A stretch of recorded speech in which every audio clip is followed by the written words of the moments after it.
temas más tecnológicos y semiconductores. Vamos a analizar todo lo que está pasando en el día de hoy con nuestro siguiente invitado, como todos los miércoles y jueves también, Javier Echeverry, responsable en Active Trades. Buenas noches, Javier, ¿qué tal estás? ¿Qué tal? ¿Cómo estás, tocayo? ¿Cómo va todo? Pues viendo a los mercados, reaccionando ante esta posible escalada, Biden que llega a Israel, el sector energético que sigue mirando con detalle al petróleo, Irán que anuncia hoy el embargo al petróleo de Israel, y todo esto pues haciendo que los precios se disparen. Los rendimientos también subiendo de los bonos. ¿Cómo veis desde Active Trades, Javier, la situación actual? ¿Es para preocuparse? Por cierto, añado otra cosa más. Estados Unidos que no encuentra presidente de la Cámara de Representantes, que ha vuelto a salir la segunda votación sin mayoría y Jordan se queda a las puertas de la presidencia. Es que lo de Estados Unidos en el momento en el que estamos es de absoluta traca, es increíble. En el punto en el que estamos, que tengan este tipo de discusiones con la inestabilidad geopolítica que nos encontramos es alucinante. Pero bueno, justamente hoy en la casa habéis hecho un análisis a mediodía por parte de Marta Vilar sobre la situación actual del crudo y viendo un poco cómo está la situación. Y me ha parecido muy interesante porque al final recopila un poco todo lo que hemos estado hablando estas semanas atrás sobre cuál es la situación actual, qué es lo que está pasando, esa falta de crudo en el sistema que han hecho, en principio, empezamos recordando los recortes que hizo la OPEP Plus y lo que ha llevado al crudo a empezar a subir de manera mucho más constante desde, pues veamos el gráfico directamente, teníamos claramente esta zona de 84 como zona más o menos estable y la anterior zona igualmente en junio, antes del verano, teníamos esa zona de 74. Tenemos una alza muy importante. Todo eso viene en principio precedido por esos recortes de la OPEP Plus entre Arabia Saudí y Rusia, ¿no? Para levantar un poco el precio del crudo y poder continuar financiándose en caso concreto de Rusia, dentro de la guerra. Lógicamente, a Arabia Saudí no le interesa un precio excesivamente alto porque eso complicaría mucho el mercado y descendería el número de clientes que pueden pagar un precio excesivamente alto. Y por tanto, cuando uno vende un producto y su principal producto es el motor de su economía, no puede permitirse quedarse sin clientes. Pero dicho todo esto, nos encontramos con que la actual situación por parte de la Organización de Cooperación Islámica, que ya genera estos 51 miembros, que ya generan esta petición de bloqueo, no sabemos si efectivamente van a aceptar todos los miembros, sabemos que está ahí Azerbaiyán, que es un miembro importantísimo para Israel, porque como muy bien comentaba Marta esta tarde, efectivamente es un gran actor dentro de las reservas que Israel consume, y entonces tenemos que esperar si esa petición a la Organización de Cooperación Islámica finalmente va a ser aceptada por todos los miembros.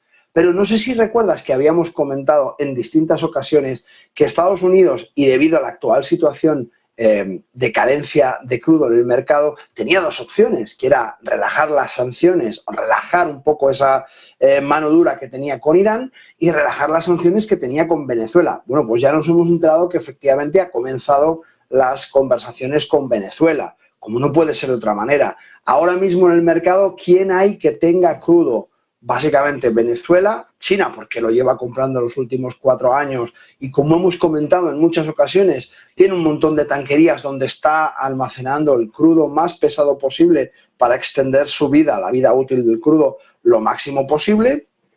Tenemos India, que solamente en el 2022 aumentó 10 veces lo que compraba a Rusia, compraba en torno a los 100.000 barriles de crudo por día y acabó 2022 comprando por encima del 1.000.000.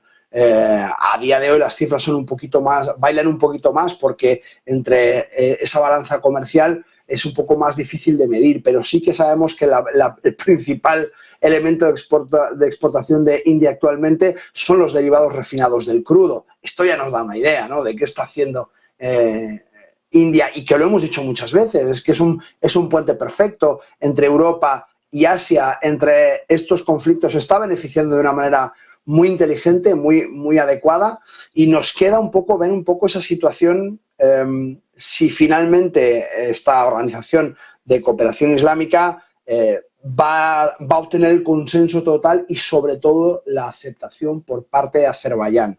aquí sí que tendríamos un problema un poco más complejo. Como decimos, lógicamente, si Azerbaiyán aceptase y tiene que entrar en ese bloqueo, lo más lógico es que el crudo que recibe Israel venga por parte de Estados Unidos. Esas reservas de Estados Unidos tan empobrecidas, sabiendo que además el fracking está a su máximo nivel de producción, actualmente no puede incrementar más el fracking. Hay muchos compañeros que escucho decir, no, bueno, esto se puede aumentar un poco, realmente no habría tanto problema porque son autosuficientes. Yo personalmente creo que están en el punto más alto de producción, poquito más pueden estirar. Hay algunos otros que dicen que bueno, que aumentar los costes aumentar la producción del fracking levantaría mucho los costes, y es que realmente los costes de fracking están en torno a los 40, 45 dólares por barril. Recordemos que cuando tuvimos la anterior crisis del petróleo, aquella bajada que nos llevó a 25 dólares el barril que vimos durante todo ese descenso de la demanda en el COVID, nos encontrábamos un problema terrible en Estados Unidos, porque todos aquellos granjeros, todos aquellos nuevos petroleros, nuevas empresas petroleras que habían surgido por esta extracción de esquisto, habían solicitado unos préstamos tremendos en Estados Unidos y resulta que estaban por encima de 40-45 dólares el coste de producción. En aquel momento incluso más alto, en torno a los 50 dólares. ¿Qué sucedía? Que con un crudo a 25 dólares no podían producir. Y si no podían producir, no podían vender crudo. Por tanto, generaba una crisis muy importante. Esa maniobra, que fue muy inteligente por parte de Arabia Saudí, del príncipe saudí, no pudo sujetarla mucho tiempo. Si hubiera sido capaz de aguantarla un poco más de tiempo, seguramente Estados Unidos se hubiera encontrado en una situación mucho más precaria de lo que ha estado todo este tiempo, desde el 2020. Ha podido vender crudo, ha podido vender gas y ha podido vender porque los precios se han recuperado, como podemos ver en el gráfico, muy por encima de esos 50 dólares el barril. Fijaos que para llegar a ese precio tenemos que irnos como pronto a diciembre del 20. A partir de diciembre del 20 ya esos precios del barril estaban por encima de los 50 dólares. Y a partir de ahí todos los préstamos a esos bancos locales empezaron a pagarse, empezaron a solventarse y no entraron en default tantas empresas petroleras. Y a partir de ahí, lógicamente, esa extracción del crudo de esquisto fue posible y se magnificó mucho. A día de hoy, como decimos, lógicamente, si Estados Unidos quiere ayudar a Israel con crudo, ya tiene muy poco y tiene muy poco que estirar. Por tanto, no le queda otra que las grandes fuentes de crudo. Como decíamos, evidentemente, Irán está totalmente descartado porque es quien está generando esta situación, y Venezuela es la salida más lógica por proximidad, por costes, por un montón de cosas. Evidentemente, ya hemos comentado en otras situaciones, ¿no?, que incrementar el nivel de producción por parte de PDVSA, del organismo principal de Venezuela, haría que hubiera que invertir mucho dinero y tiempo en las infraestructuras de Venezuela, porque están bastante maltrechas en muchas zonas, como el lago de Maracay, Franja del Orinoco. Toda esa zona está muy trillada, sobre todo el lago de Maracay está en muy mal estado, tiene muchísimas reservas de crudo extrapesado y sería muy interesante, pero eso va a llevar un poco de tiempo. Con lo cual, yo creo que estarán buscando un acuerdo comercial que no les deje en demasiado mal lugar, que no permita tampoco ese régimen venezolano campar como les dé la gana y salirse con la suya, y desde luego el equilibrio me parece cuanto menos complicado. Para preguntarte sobre otro tema que hemos conocido esta misma tarde, hablábamos ya el viernes pasado, yo creo que ha quedado bastante claro todo el análisis energético y sobre todo el petróleo, junto también con lo que nos comentabas el viernes pasado, y hablando de la deuda estadounidense, conocíamos en septiembre que Estados Unidos acumulaba ya más de 33 billones de deuda, trillions estadounidenses, y es que hoy hemos conocido que esa deuda, que por supuesto se ha ido incrementando y incrementa cada hora, ya corresponde a más de 100.000 dólares por contribuyente estadounidense. Es un nuevo récord, por supuesto, y todo esto en un momento encima en el que el gobierno de Biden pues, ha redactado un paquete de ayuda exterior de 100.000 millones de dólares para Ucrania e Israel, para más ayudas, más guerra, en un momento en el que además el Congreso ya proyectó que el pago por intereses de la deuda estadounidense va a superar al gasto que tienen en defensa en aproximadamente unos años. van a tener más coste de intereses de su deuda que los costes que tienen por defensa, que encima Estados Unidos no es un país que precisamente gaste poco en defensa. Todo esto en un momento en el que los intereses siguen subiendo y donde ya Paul Tudor Jones, un famoso inversor, dijo la semana pasada, muy reputado, que estamos en un círculo vicioso de la deuda, que esos altos intereses provocan que el gobierno se endeude más y esa oferta que provoca de deuda genera que los bonos caigan y los rendimientos suban y al final es un círculo vicioso.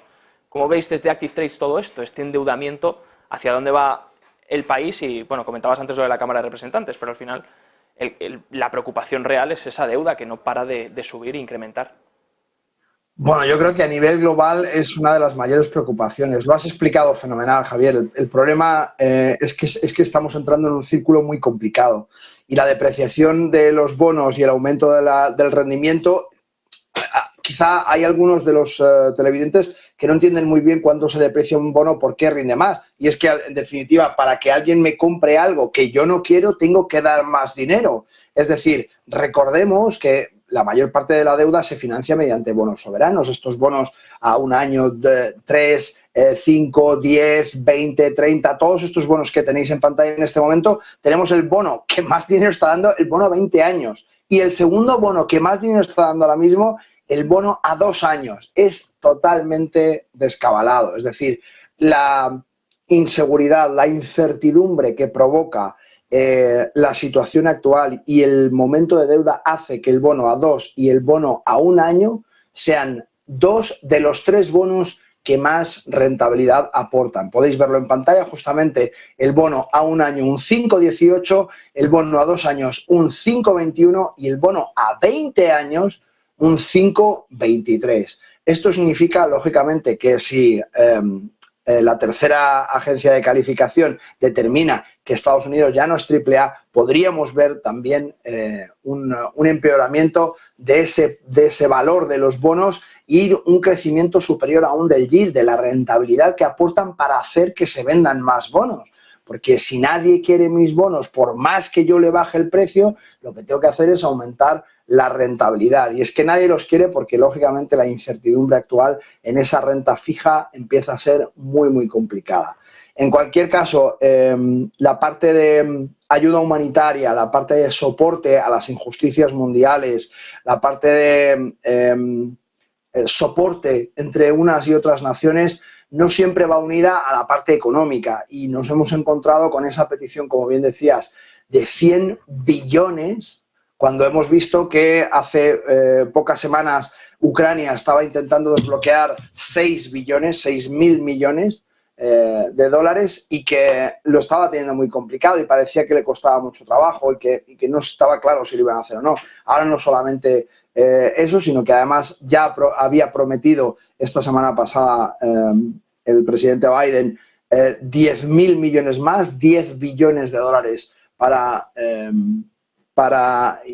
Israel, y se ha desmarcado con esta petición de 100 billones de dólares. Es que me parece imposible arreglar esta situación sin una crisis profunda que haga que toda la economía colapse al punto donde empecemos a pagar esa deuda, donde la liquidez del sistema se retraiga y donde veamos una bajada de la inflación, porque no nos olvidemos que todo esto repercute en la inflación y en una posible segunda ronda. Toda la inestabilidad energética afecta a toda la cadena de precios y, por tanto, genera de nuevo una segunda vuelta de inflación.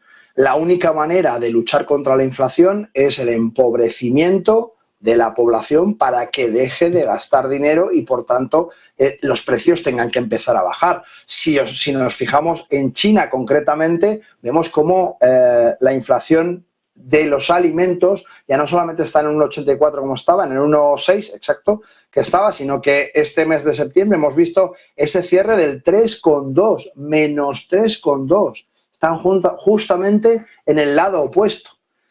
Y eso es básicamente porque se está perdiendo poder adquisitivo, porque toda la parte, estamos viendo cómo el real estate después de Evergrande cayó, ahora está nueva compañía, estamos viendo cómo de nuevo no ha pagado los bonos hoy y veremos si es capaz de pagarlo en un corto espacio de tiempo y donde además la dispersión de esos bonos corporativos había sido mucho más amplia dentro del público chino y, por tanto, vemos ese empobrecimiento que al final hace que la inflación descienda.